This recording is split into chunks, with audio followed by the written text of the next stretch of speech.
이 고위직 공직자들이나 또 사회에서 높은 지위에 있는 분들이 은퇴를 참 이렇게 잘 명예롭게 은퇴를 하는 것이 참 아름답습니다. 그런데 은퇴를 하고 나서 이 불법이 드러나서 검찰의 조사를 받고 이 감옥에 가게 된다면 그것만큼 수치스러운 일이 없을 겁니다. 가장 아름다운 은퇴를 하나 제가 소개를 좀 하겠는데요. 마르안누와 마가렛이라고 하는 수녀가 있었습니다. 이 두 분은 1962년 오스트리아 카톨릭 소속 수녀로서 한국의 문둥병들이 모여 사는 소록도에 이제 오게 됩니다. 이 두 분은 이 가족이나 의사들도 꺼리는 문둥병자들을 장갑도 끼지 않고 맨손으로 환부를 이렇게 치료해주고 참 항상 환한 미소로 그 환자들을 돌봤습니다. 그러다가 2005년 갑자기 이 두 분이 편지를 한 장 남기고 이제 자기 나라로 이제 돌아갔는데요. 그 이유가 이제 몸이 이제 늙고 해서 더 이상 이제 이렇게 섬기는 것도 이제 힘들고 또 본인들에게 또 병도 들고 하니까 사람들에게 짐이 되지 않도록 하기 위해서라는 겁니다. 그래서 일일이 다 만나서 인사를 하고 떠나야 되는데 또 그렇게 하게 되면 또 자기들이 어떤 큰 대단한 일을 한 것처럼 칭찬을 받을 게 두려워서 이렇게 조용히 떠난다고 그런 편지를 남겼습니다. 이 두 분은 끝까지 충성스럽게 주님의 종으로 섬기다가 은퇴를 한 겁니다. 오늘 말씀은 이 모세의 은퇴를 다룹니다. 모세의 마지막 사역은 이제 이스라엘 백성들이 가나안에 들어갔을 때 이제 우상 숭배를 하면 안 되고 또 우상 숭배를 해서 다른 나라 압제를 받게 되었을 때 어떻게 해야 되는가 하는 그런 내용이 담긴 이제 노래를 이제 짓게 됩니다. 그래서 그 노래를 이제 백성들에게 가르치는 이게 이제 모세의 마지막 사역입니다. 모세가 이 노래를 지어서 이제 백성들을 다 모아놓고 가르치게 되는데 그 가르친 그날 이제 하나님은 모세에게 이제 가나안 땅을 한번 보고 너는 이제 그 땅에 들어가지 못하고 너는 이제 죽게 된다고 이제 그런 말씀을 이제 합니다. 모세는 이제 33장에 보면 이제 모세의 축복이 마지막으로 나와요. 근데 오늘 살펴보는 이 노래를 다 짓고 나서 그걸 백성들에게 가르치고 그러고 나서 이제 그러면서 동시에 이제 죽게 되는 이제 그러면서 이제 마지막 사역을 마치게 됩니다. 우리는 몇 주에 걸쳐서 모세의 노래를 살펴봤습니다. 오늘은 모세가 그 노래를 다 백성들에게 가르치고 그러면서 마지막 사역을 끝내는 그런 내용을 살펴보겠습니다. 44절에서 46절까지 보면 모세와 눈의 아들 호세아가 와서 이 노래의 모든 말씀을 백성에게 말하여 들리니라. 모세가 이 모든 말씀을 온 이스라엘에게 말하기를 마치고 그들에게 이르되 내가 오늘 너희에게 증언한 모든 말을 너희의 마음에 두고 너희 자녀에게 명령하여 이 율법의 모든 말씀을 지켜 행하게 하라. 모세와 눈의 아들 호세아가 나오는데 호세아는 여호수아를 가리킵니다. 모세와 여호수아가 모든 백성들을 모아놓고 모세가 지은 노래를 이제 가르치는 거예요. 가르쳐서 이제 이 모든 말씀을 잘 이렇게 배우도록 이제 합니다. 모세는 이 노래의 모든 말씀을 가르치고 나서 두 가지를 명령합니다. 하나는 이 부모와 어른들에게 이제 명령하는 것인데 그 46절 중간에 보면 너희 마음에 두라는 겁니다. 모세가 이 노래를 통해서 전한 이 말씀을 너의 마음에 두라는 겁니다. 내가 가르친 말씀을 꼭 기억을 해. 이제 그렇게 말하는 것이 아니라 마음에 두라는 거예요. 이 마음에 두는 것이 왜 중요한가 하면 이 믿음은 지식에 달린 것이 아니라 마음에 달려있기 때문입니다. 이 말씀을 지적으로 이제 아는 것이 필요하지만 이 머리로 말씀을 안다고 해서 순종하는 것이 아닙니다. 이게 마음이 있어야 순종을 하게 됩니다. 예를 들어서 이 머리로는 이게 불법이에요. 나쁜 거 아는데 이게 마음이 욕심에 이렇게 차 있으면 그걸 그대로 한다는 겁니다. 이제 운전하는 분들이 이제 유턴을 하면 안 돼요. 여기 유턴하면 안 되고 불법이고 그걸 아는데 그건 아는데도 그냥 이렇게 유턴을 이제 하는 경우가 있습니다. 그래서 안다고 해서 이렇게 그걸 지키는 게 아니라는 겁니다. 말씀을 많이 알아도 마음이 떠나면 죄를 지게 됩니다. 그래서 우리가 예배를 드리는 것도 중요하고 성경을 읽고 큐티를 하는 것도 중요하지만 말씀이 우리의 마음 안에 머무르도록 해야 합니다. 말씀이 머리에만 머물고 이 가슴까지 내려오지 않는다. 이제 이런 말을 이제 하는데 말씀이 우리 마음에 머물러야 이 말씀이 살아나요. 기쁨이 있고 풍성하고 능력이 있게 됩니다. 그래서 이렇게 말씀이 머리에만 딱 이렇게 있으면 안 되고 이 가슴으로 내려와야 돼요. 그래야 이 말씀이 이렇게 기쁨이 되고 또 이게 능력이 되고 그리고 이 말씀대로 그때서야 살게 되는 겁니다. 이 다른 하나는 그 자녀에게 명령을 지키게 하라는 겁니다. 이 46절 중간에 보면 너희 자녀에게 명령하여 이 율법의 모든 말씀을 지켜 행하게 하라는 겁니다. 이 부모와 어른 세대들은 이 모세가 전하는 이 말씀을 마음에 다 두는 거예요. 마음에 두고 마음에 두면 이제 그 말씀을 행할 수 있게 되죠. 이제 부모들은 그렇게 하고 이제 자녀들에게는 이 말씀을 명령해서 지키게 하라는 겁니다. 부모가 이 말씀을 마음에 두어서 지키는 것은 가능할 수 있지만 자녀가 이렇게 신앙생활을 잘하도록 하는 것은 또 다른 문제입니다. 부모가 자신의 신앙을 지키는 것은 잘할 수 있지만 자녀가 이 신앙생활을 잘하도록 하는 것은 어려울 수 있습니다. 오늘날은 이 자녀에게 신앙교육을 시키는 게 더더욱 어려운, 다른 때보다 더더욱 어려운 시대가 아닌가 생각됩니다. 신앙교육을 시키려면 이 부모에게 권위가 있어야 돼요. 이 권위가 있어야 되는데 오늘날은 이 부모의 권위뿐만 아니라 학교 교사의 권위, 공권력 모든 권위가 무너진 시대입니다. 요즘 이 청소년들의 이 폭력 범죄가 사회에 큰 문제가 되고 있습니다. 아주 이렇게 몇 명이서 10시간씩 누굴 패고 얼굴이 온몸이 엉망된 걸 사진을 찍어서 SNS에 올리고 이 지금 청소년 이 폭력 범죄가 굉장히 이제 문제가 되고 있는데 이 전문가들은 이 청소년 폭력 문제의 원인을 진단하면서 그 중에 하나가 학교 교사나 부모의 권위가 다 무너졌기 때문이라는 겁니다.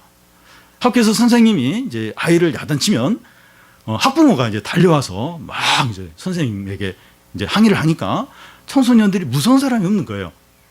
학교 선생님도 안 무섭고 부모도 안 무섭고 아무도 무섭지가 않은 겁니다. 이 학생 인권 조례가 있는데 서울에서는 이 서울교육부에서는 이미 결정이 됐고 지방의 몇 곳에서도 이미 학생 인권 조례가 채택이 됐습니다. 그 학생 인권 조례에 보면 이제 복장과 두발의 자유가 보장이 되고 핸드폰에 대한 규제도 안 되고 직간접으로 체벌을 이제 할 수가 없고 본인의 동의 없이는 소지품을 검사를 할 수가 없고 표현의 자유가 있고 성적 지향으로 차별을 받지 않는다 이런 내용이 있습니다. 이 성적 지향으로 차별받지 않는다 하는 것은 이 동성애를 한다 할지라도 그걸 정죄를 죄라고 한다든지 못하게 한다든지 그렇게 하면 안 되는 거예요. 그걸 다 인정을 해주고 그렇게 해야 한다는 겁니다. 그런데 이 청소년들이 학생 인권 조례 내용을 잘 몰라요. 그래서 학교 선생님들이 시키는 대로 지금 어느 정도 하니까 그래도 이제 학교가 이렇게 돌아가는 거지. 학생들이 학생 인권 조례를 다 알고 이걸 이렇게 학교나 선생님들에게 요구를 하면 건들 수가 없어요. 별짓을 다 해도 건드리면 안 되는 거예요. 왜냐하면 이거 정한 법을 이제 어기는 거기 때문에 다 학교나 선생님이나 이렇게 거기에 대해서 이렇게 처벌을 받는다든지 뭔가 이렇게 책임을 이제 지도록 지금 이게 지금 다 이렇게 되어 버렸습니다. 이 학교나 가정이나 어디선든지 이 강요를 하고 이 명령을 하는 것은 부당하다 이런 의식이 이 청소년들에게 팽배해 있습니다. 모든 강요와 명령을 거부하는 것이 정당하고 이게 민주화다, 이게 인권이다 이렇게 여기는 겁니다. 학교 교실에서 애가 휴지를 이렇게 바닥에 버리는 거예요. 그 선생님이 주워 이래도 학생들이 주지 않아도 그 학생이 안 줘도 아무 이제 문제가 되지 않는, 오히려 너 왜 그거 안 줘? 야단치면 오히려 그 선생님이 뭔가를 명령하는 그런 것이 된다는 거. 그게 문제가 되는 시대가 되어 버렸다는 겁니다. 그래서 막 강요를 하거나 명령을 하면 안 돼요. 다 인권을 침해하는 거기 때문에 뭐가 됐든지 지금 그런 이제 시대가 되어 버렸습니다. 그런데 하나님은 어떤 시대든지 부모는 자녀에게 이 신앙을, 이 말씀을 명령해서 지키게 하라는 겁니다. 이것은 신앙을 위해서는 뭐 강요하고 또 위협하고 체벌을 해도 된다, 그런 말이 아닙니다. 자녀에게 신앙을 맡겨두지 말라는 겁니다. 자녀도 죄인이기 때문에 이 맡겨두면 신앙생활을 안 할 가능성이 더 많습니다. 그냥 맡겨뒀는데 나중에 막 여러 고난 당하고서 다시 돌아올 가능성도 있지만 그냥 맡겨두면 네가 알아서 해라. 그러면 신앙생활 안 할 가능성이 훨씬 더 많습니다. 물론 자녀가 성인이 되면 어느 정도 본인에게 맡겨두는 부분이 필요할 것입니다. 그런데 아직 부모 밑에 있는 자녀에게는 이 부모가 주도권을 가지고 신앙에 대한 그런 것을 요구를 이제 해야 한다는 겁니다. 자녀가 싫어하고 반발한다고 포기하지 말라는 거예요. 특히 청소년 시기에 자녀한테 신앙 가지고 이렇게 할 때면 얼마나 반발하고, 좀 심한 말이지만 얼마나 지랄을 하는지 모릅니다. 그게 싫어가지고 이제 그냥 안 해요. 그냥 모르겠다. 뭐 관계도 악화되고 뭐 부모도 마음도 상하고 이러니까 그냥 이제 그 포기하기가 쉬운데 포기를 하면 안 됩니다. 자녀를 잡을 필요는 없어요. 그렇다고 막 애를 막 잡을 필요는 없지만 인내하며 가르치고 설득하고 요구를 해야 합니다. 자녀가 변하려면 시간이 필요하기 때문에 기다려야 하지만 방치를 하면 안 됩니다. 그러니까 기다리는 거하고 방치하고는 달라요. 기다린다고 하는 것은 계속 이제 설득하고 또 이렇게 가르치고 요구를 하는 거죠. 근데 방치는 그걸 안 하는 거예요. 그냥 포기를 하는 겁니다. 그래서 기다려야 되지만 계속해서 기도하면서 계속 설득하면서 가르치면서 그걸 포기하면 안 된다는 겁니다. 왜 잔잔한 부모가 이렇게 해야 됩니까? 그 47절을 보면 우리 같이 한번 읽어보겠습니다. 이는 너희에게 헛된 일이 아니라 너희의 생명이니 이 일로 말미암아 너희가 요단을 건너가 차지할 그 땅에서 너희 날이 장구하리라. 어른들이 하나님의 말씀을 마음에 두고 또 자녀에게 명령해서 지키게 하는 것이 헛된 일이 아니라는 겁니다. 안 해도 되는 불필요한 거추장스러운 그런 일이 아니라는 겁니다. 신앙적인 그 조언이 잔소리가 아니라는 겁니다. 왜 자꾸 부모님 잔소리 하셔? 그럼 내가 또 이거 잔소리 하는 거 아닌가? 잔소리가 아니라는 겁니다. 그러면 이렇게 하는 것이 어떤 것이라는 겁니까? 47절 중간에 보면 너희의 생명이라는 겁니다. 어른들이 말씀을 마음에 두고 자녀에게 명령해서 지키게 하는 것이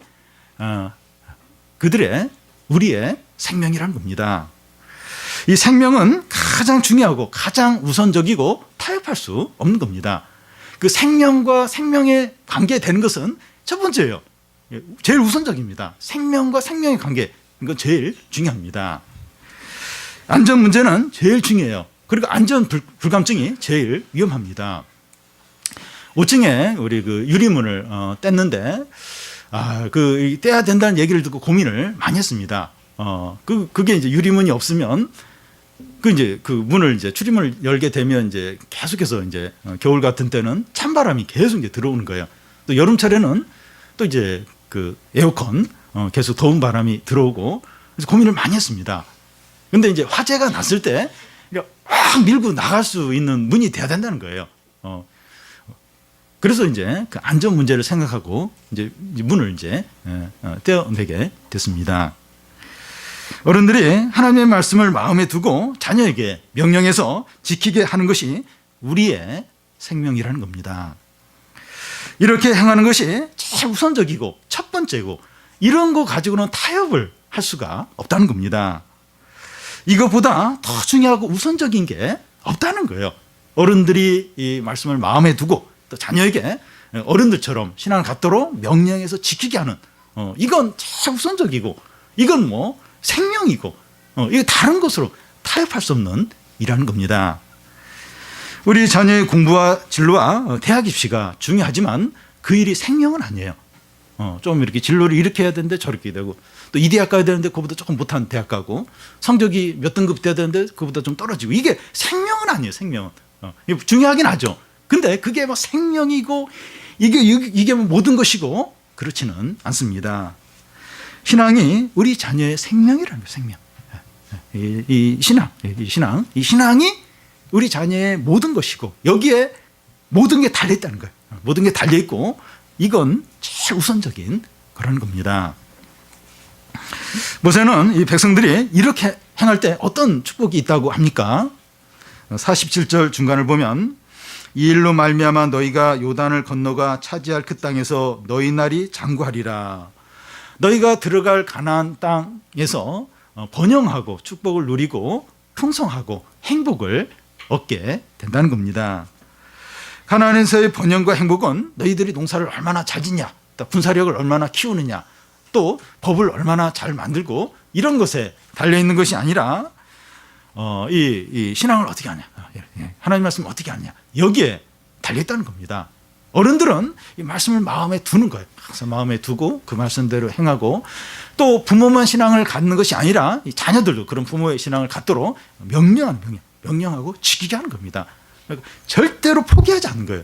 왜냐하면 자녀의 생명인데 이게 모든 것인데 이걸 그냥 포기하고 방치하고 애한테 맡기고 그렇게 하지 않는 것에 이 가나안에 들어가서의 행복, 번영, 축복 모든 게 달려 있다는 겁니다. 이것을 우리에게 이제 적용을 하면 오늘도 아직 이제 우리가 연초라고 할 수 있는데요. 올 한 해 행복하고 번영하고 성공적인 삶은 이 돈을 얼마나 많이 버느냐, 또 직장을 어떤 직장을 얻느냐, 또 사업이 잘 되느냐 여기에 달린 것이 아니라는 겁니다. 우리가 하나님을 사랑하고 의지하고 그 말씀에 순종하는 데 있다는 겁니다. 신앙을 가장 우선적으로 여기고 생명처럼 여기는 데 있다는 겁니다. 예배를 드리고 기도를 하고 말씀을 읽고 묵상하는 걸 뒤로 미루지 않는 겁니다. 다른 것으로 대체하지 않는 거예요. 하나님과 관계되는 걸 제일 우선적으로 여기는 겁니다. 지금 바빠 죽겠는데 할 일이 많은데 지금 내가 예배를 드리고 이 성경을 읽고 기도할 그 어디겠어? 일단 이제 다른 거 다 해놓고 이제 시간 나면 좀 하나님과 관계되는 거 해야지. 그러면 그 생명을 잃어버리게 되는 번영과 행복과 모든 축복을 잃어버리게 된다는 겁니다. 올 한 해 우리가 다 이렇게 행복과 번영과 또 축복과 어떤 하나님의 어떤 은혜를 받고 싶어 합니다. 다 그렇게 원해요. 그러면 이 생명 제일 중요한 그걸 우선적으로 이제 하라는 겁니다. 물론 그래도 어려움은 있어요. 어려움은 있겠지만 하나님이 약속을 하십니다. 약속을.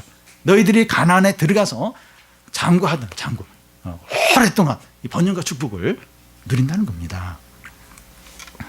하나님 나라와 그의 의를 구하라. 그리하면 이 모든 것을 더하여 주시리라고 약속하셨습니다. 우리가 신앙을 생명처럼 여겨서 올 한 해 동안 이 하나님의 어떤 은혜들, 또 축복들, 능력들, 승리들, 번영들을 누리는 그런 성도들이 되시기를 바랍니다. 마지막으로 이제 모세의 은퇴입니다. 48절에서 50절까지 보면 우리 한 절씩 교대로 읽겠습니다. 바로 그날에 여호와께서 모세에게 말씀하여 이르시되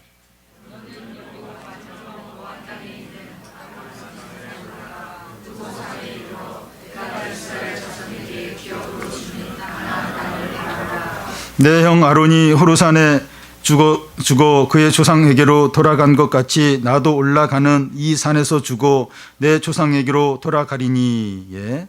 바로 그날입니다. 모세와 여호수아가 백성들을 모아놓고 이 노래를 가르쳐준 바로 그날에 하나님은 모세에게 내가 가나안 땅을 보겠지만 그 땅에 들어가지 못하고 너의 형 아론이 죽은 것처럼 너도 죽어서 너의 조상에게로 돌아간다고 하십니다.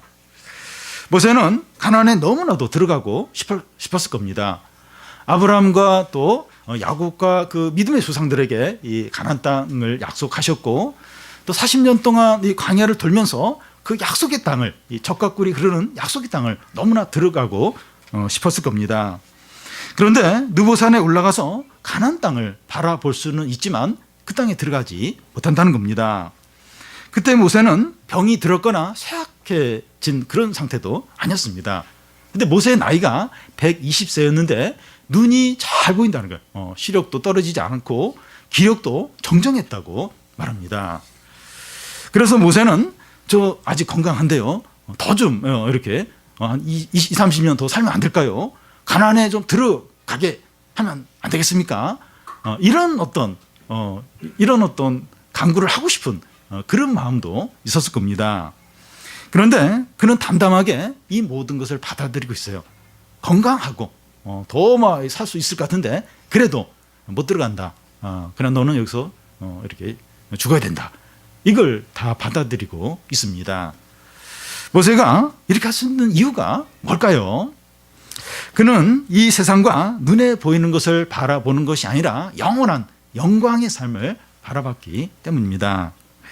모세가 우리처럼 부활의 소망이 분명치는 않았지만 내가 죽음으로 끝나는 것이 아니라 영원한 영광의 삶이 있다. 나에게는 그 삶이 있다. 이걸 이제 바라본 겁니다. 여러분, 그리스도인은 영원한 영광의 삶을 바라보는 자들입니다. 이 세상을 전부로 여기면서 여기서 다 차지하고 다 누리고 다 즐기려고 하는 자들이 아닙니다. 이 부활의 소망을 가지고 죽음을 두려워하지 않는 자들입니다.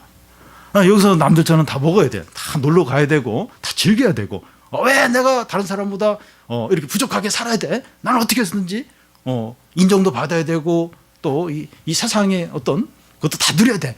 이제 그런 사람은 이제 이렇게 여기서 다 해야만 이렇게 직성이 풀린 사람은 이 그리스도인이라고 보기가 어렵습니다. 그 영원한 어떤 삶에 대한 기대가 이제 없는 것이죠. 근데 성도는 이 부활의 소망을 가지고 죽음을 두려워하지 않고 영원한 삶을 기대하는 자들입니다. 여러분, 우리는 이 세상에서 성실하고 최선을 다해야 됩니다. 학생은 공부에, 또 직장인들은 그 업무에, 또 사업하는 분들은 사업에, 또 가정주부들은 집안일과 또 자녀 양육에 최선을 다해야 됩니다. 그런데 우리의 진정한 목표는 이 세상이 아니에요. 최선을 다하고 성실하게 하지만 여기서만 내 뜻을 다 이루고 성공해야 돼. 반드시 나는 그걸 이뤄야 된다. 이 세상을 어떤 진정한 목표로 살지 않습니다. 우리는 이 보이는 것을 바라보는 자들이 아니라 보이지 않는 것을 바라는 자들이죠. 그래서 믿음으로 인내를 이제 해야 하는 겁니다. 우리가 기대하고 원한 대로 안 된다 할지라도 크게 낙심하거나 침체되지 않아야 합니다. 우리가 진정으로 차지하고 누릴 영원한 영광의 삶이 있기 때문입니다. 우리의 재산은 이 세상에 있는 것이 아니라 하늘에 있어요. 지금 집도 있고 자동차도 있고 은행에 또 얼마 저축해 있기도 하고 그게 우리의 영원한 게 아니에요. 우리에게 100억, 1000억 엄청나게 많은 돈이 있어도 그거 다 쓰지도 못해. 내 것도 아니에요. 내 것도 아니고. 그리고 주식으로 이제 이렇게 다 있기도 하고. 지금 이 세상에 소유하고 있는 게 내 게 아니에요. 또 없다 그래서 또 그렇게 또 이렇게 낙심할 것도 없습니다. 우리의 진정한 재산, 우리가 영원히 누릴 것은 하나님이 하늘에 준비를 해 놓으셨습니다. 진짜 좋고 영원하고 풍성하고 그 영원한 기업, 영원한 재산, 우리를 위해서 이제 하늘에 이제 준비가 되어 있습니다. 그래서 이게 지금 많이 가지고 있어도 내가 이 많은 걸 두고 어떻게 죽을 수 있나, 원통해서 어떻게 하나, 그런 생각을 할 필요가 없습니다. 우리 교인 중에 그런 분도 거의 없어요. 지금 사실은 대부분이 너무 없어요. 너무 없어가지고 내년은 어떻게 살아야 되고 주택 문제 여러 가지 대학 등록금 문제 걱정이 많죠. 그러니까 없으니까 더 좀 하나님의 기업, 하나님 나라를 바라보는 거죠. 그래서 속상한 일이 많아요. 이게 원하는 대로 안 되고 참 아픔이 많습니다. 이제 그러면 그럴수록 낙심하고 원망하고 그게 아니고 나에게 하나님이 준비하신 그 기업이 있다. 영원한 나라가 있고 그 하나님이 진정한 재산이 있고 그 영광이 있고 그 엄청난 축복이 영원한 게 나에게 준비가 돼 있다. 그걸 이제 바라보는 거죠. 더더욱 바라보고 절대로 낙심하지 않고 그러면서 뭐 세상에서는 뭐 최선을 다하는 거죠. 예. 그러면서 계속해서 좀 믿음으로 사는 자들이 이제 성도들이죠. 근데 여기 보면 왜 모세가 가나안에 들어가지 못했는가 하는 그 이유가 나와 있습니다. 51절을 보면 이는 너희가 신광야 가데스 무리바 물가에서 이스라엘 자손 중 내게 범죄하여 내 거룩함을 이스라엘 백성 중에 나타내지 아니한 까닭이라. 민수기 20장에 보면 조금 더 이제 자세히 나와 있는데요. 애굽에서 나온 이스라엘 백성이 광야길을 가다가 가데스 무리바라는 곳에서 물이 없자 하나님과 모세에게 엄청난 원망을 하고 온갖 악한 말들을 쏟아놓습니다. 그때 하나님께서 모세와 아론에게 반석에서 명령해서 물을 내라고 하십니다. 그런데 모세와 아론이 화를 내면서 반석을 지팡이로 두 번 세게 칩니다. 화를 낸 거예요. 화를 내면서 이제 그 물을 냈습니다. 하나님은 모세와 아론의 이런 행동에 대해서 그 너희가 그 하나님 앞에서 백성들 앞에서 하나님의 거룩함을 나타내지 않았다고 그렇게 말씀을 하셨습니다. 모세와 아론의 이런 행동은 큰 죄 같지가 않습니다. 죄를 졌다면 이스라엘 백성들이 불평하고 이 모세와 아론이 이렇게 하도록 원인을 제공한 이스라엘 백성들이 큰 죄를 지었다고 할 수 있죠. 그런데 하나님은 모세와 아론이 하나님의 일을 하면서 화를 낸 것은 자신의 영광을 가리는 것으로 보고 하나님께 범죄했다, 큰 죄를 지었다고 하십니다. 하나님의 일을 하거나 하나님의 이름으로 뭔가를 하면서 지나치게 화를 내는 것은 하나님의 거룩함을 손상시키는 일하는 겁니다. 믿는 자가 지나치게 화를 내는 것은 이 하나님의 뜻을 이룬다기보다는 사단에게 기회를 줍니다. 우리가 자주 화를 내지는 않지만 참다 못해서 한번 화를 낼 때가 있어요. 좀 참아요. 참는데 참다 이렇게 못 참아서 한 번만 크게 이제 화를 낼 때가 있는데 폭발하듯이 이제 화가 이제 나오게 되죠. 우리도 인간이고 죄인인지라 화를 내지 않을 수가 없습니다. 그런데 성도가 화를 지나치게 내면 상대방이 잘못했고 분명히 잘못했어요. 그리고 내가 옳아요. 우리가 옳아도 아무런 유익이 없고 하나님의 뜻도 이루어지지 않고 사단에게 좋은 기회를 제공하는 것이 된다는 겁니다. 분명히 상대방이 잘못해요. 이렇게 야단맞을 이렇게 책망을 받기 합당해요. 그리고 나는 옳아요. 누가 봐도 옳아요. 그렇다 할지라도 지나치게 화를 내면 아무 유익이 없다는 거예요. 그 의도와 상관없이 전혀 유익이 없고 하나님의 뜻을 막아요. 그래서 사단이 일하는데 좋은 기회를 준다는 겁니다. 상대방이 내가 화낸 거 가지고 문제였어요. 그거만. 그때 뭐 화내면서 이런 말을 했고 저런 행동을 했고 그거 가지고만 해요. 분명히 상대방이 큰 잘못해서 내가 화를 낸 건데 그러면서 전혀 아무런 유익도 없고 나중에 막 내가 사과를 해야 되는 그런 일이 얼마나 많은지 모른다는 겁니다. 모세는 한 번 화를 낸 것에 대해서 하나님으로부터 이런 벌을 받았는데 우리는 한 번이 아니라 얼마나 자주 화를 내고 또 얼마나 죄를 많이 짓는지 모릅니다. 하나님은 그럴 때마다 하나님의 거룩함이 손상을 받는다는 겁니다. 내가 그리스도인이에요. 내가 그리스도인인 거 사람이 알아요. 근데 이렇게 지나치게 화를 낼 때마다 하나님의 거룩함이 우리 때문에 나 때문에 손상을 받는다는 겁니다. 우리는 이것을 좀 더 민감하게 느껴야 됩니다. 내가 이런 말을 하고 이런 행동을 하고 이렇게 화를 내면 하나님의 이름이 어떻게 될까? 거기에 대해서 좀 더 민감해야 합니다. 우리의 말과 행동으로 하나님의 거룩함이 손상되지 않도록 해야 합니다. 주님 우리가 이 세상의 빛이라고 하셨는데 우리의 이런 선한 행실을 통해서 하나님 영광을 받아야 되죠. 하나님의 이름이 높임을 받아야 됩니다. 근데 오히려 거룩함이 손상이 되고 하나님의 영광을 가리고 하나님이 막 이렇게 비난받게 한다면 그것만큼 우리가 이렇게 하면 안 되는 이제 행동이 없다는 겁니다. 모세는 가나안에 들어가지 못하고 죽고 여호수아가 이제 이스라엘 백성들을 이끌고 가나안에 들어가게 됩니다. 여러분, 아무리 대단하고 훌륭한 사람이라도 결국은 죽습니다. 그럼에도 불구하고 하나님의 뜻과 계획은 변함없이 이루어집니다. 우리가 이 상황도 어렵고 의지할 만한 사람도 없고 우리 자신도 너무 이제 약하다 할지라도 낙심하지 마시기 바랍니다. 의지할 만한 사람인데 그 사람마저 뭐 이렇게 나를 도울 수 없는 이렇게 다른 데로 이제 가버리고 또 막 상황은 더 악화가 되고 나는 뭐 할 수 있는 게 없고 재능도 없고 낙심이 되기 쉬운데 절대로 낙심을 하지 않아야 됩니다. 우리의 모든 것은 하나님의 뜻과 능력에 달려 있습니다. 하나님께 달려 있습니다. 우리가 하나님의 말씀을 생명처럼 여기면서 순종할 때 이 땅에서 번영과 축복과 영광을 누리게 된다는 겁니다. 딱 이 신앙을 또 하나님 의지하는 믿음을 생명처럼 여길 때 하나님 이 땅 가운데서 올 한 해 이렇게 번영하고 축복하고 열매를 거두게 하고 승리를 하게 하신다는 겁니다. 하나님이 약속하신 거예요. 하나님이 약속을 하신 겁니다. 우리가 지금 올 초인데 연초인데 참 올 한 해 다른 해와 이제 다를 게 뭘까? 다 이렇게 아까 이 남전도에 이렇게 했는데 어떤 분이 이 금년에는 이렇게 신앙 서적을 많이 읽어야겠다.